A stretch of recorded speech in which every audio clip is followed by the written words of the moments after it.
All right, everyone, welcome back to RJK English and RJK Urdu. So today I'm going to walk you through my book somewhat, which is available. You can look down in the description below.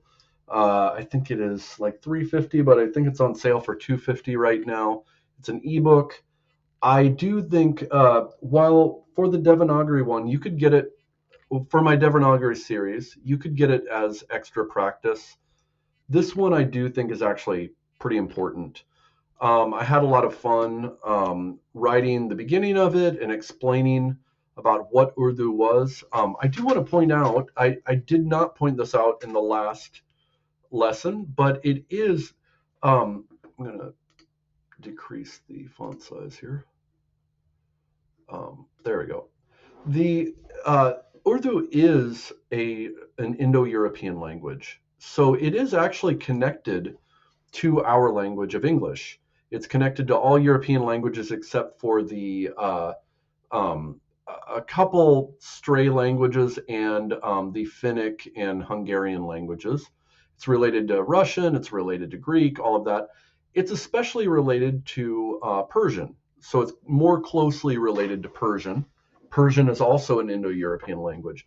So it's not as crazy different as you might think.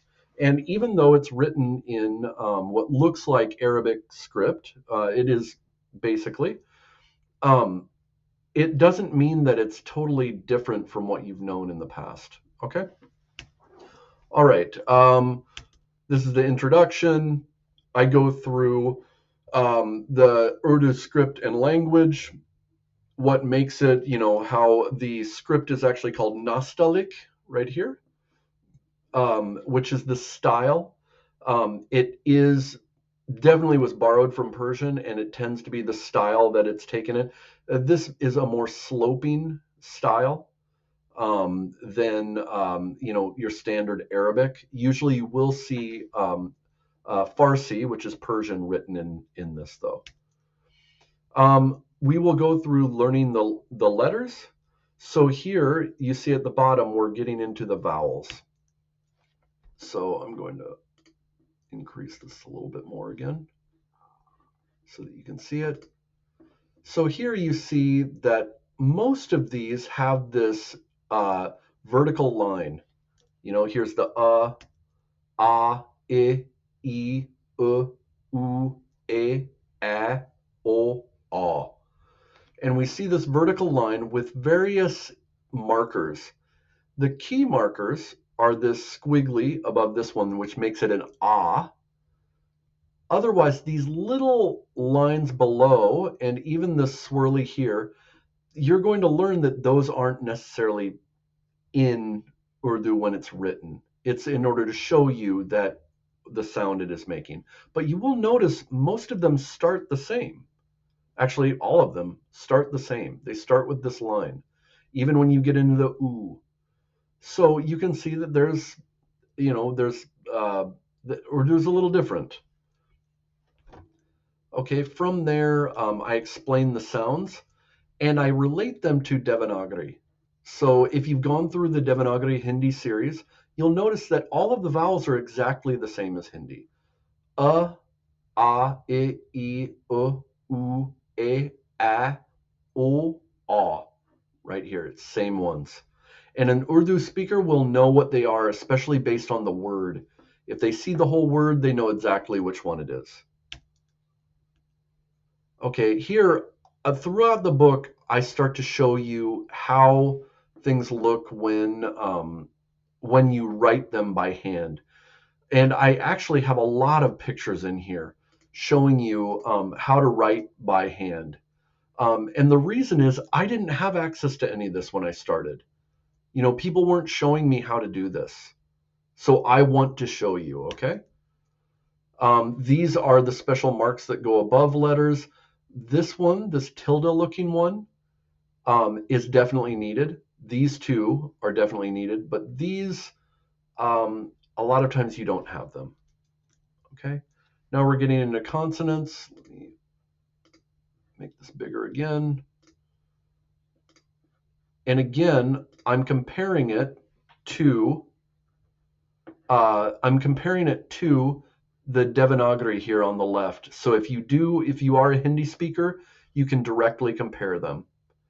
And these are your letters in Urdu. So you've got all the same letters as Hindi with a couple differences.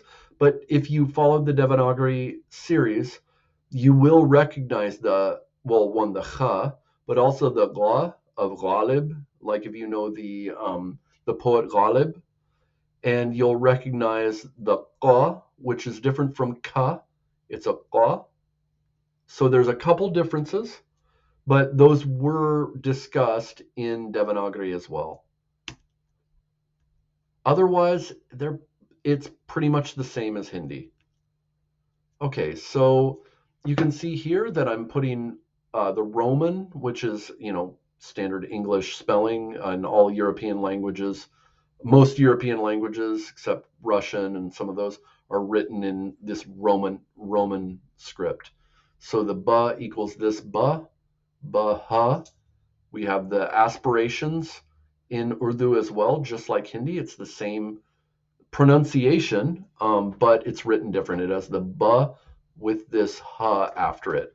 Pa with the ha after it. And you can even start to see how this P turns into the script when it becomes part of the actual word. So that P is right here marked by those three dots, and then this ha is afterwards. Same with the ta.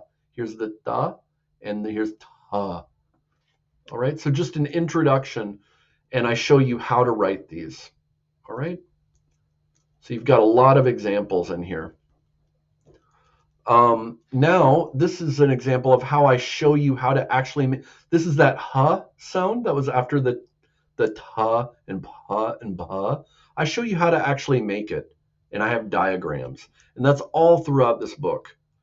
So now we're going through cluster by cluster, the ba cluster, and I show you how to make the ba, how to make the ba, and then we go on to the Jim cluster, which are the j sounds, and I show you how to make that. Dal cluster, show you how to make the dental sounds and then the retroflex sounds.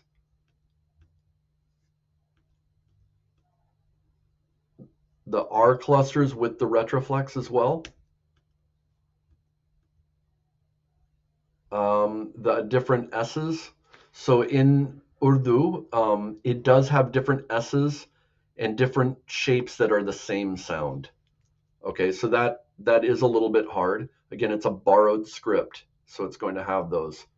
Again, it has some borrowed T's and Z's, but I show you how to write it. Here I'm showing you how to make the ra, the ayn sound, which there isn't much of that it's in Arabic. It's not much in Urdu, but you do write it into the words. Yeah, again, I'm showing you how to make the letters, and then I'm showing you how to fit them into the word. How do you actually write them? Because just like in Hindi, where you have the infinitive version of the vowel, like we see here, then I've got how it actually shows up in the, let me make this a little smaller.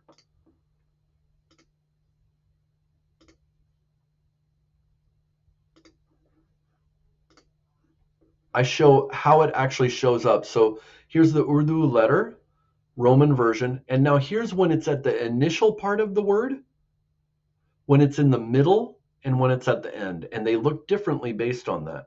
Some have a middle and end, some don't. Some have just one form. I show you all of that. And then we start working on it. How do we make words starting with a? So we go akta, and we make the K and the T after the sound. We change it. I do all sorts of things. Now we're starting to actually make words. Then I get into pronunciation, which you'll see in the Devanagari series, where I show where do we make these sounds in the mouth. You're going to get that when I do the video. Keep going down.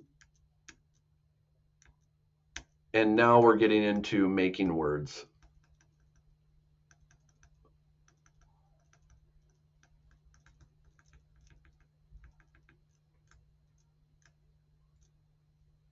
Okay, and now we're at the beginning. So that takes you through the whole thing. I really recommend that you get it.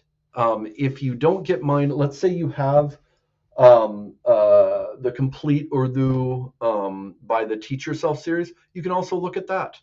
But I've gone through a lot of the things that I'll cover in the videos that show you how to really master the script. All right, so that's all I've got for today. I hope you enjoyed it. Make sure to like and subscribe, and I will see you next time when I'll do live video or the actual videos where I'm going to get into showing you how to write in Urdu. All right, see you later.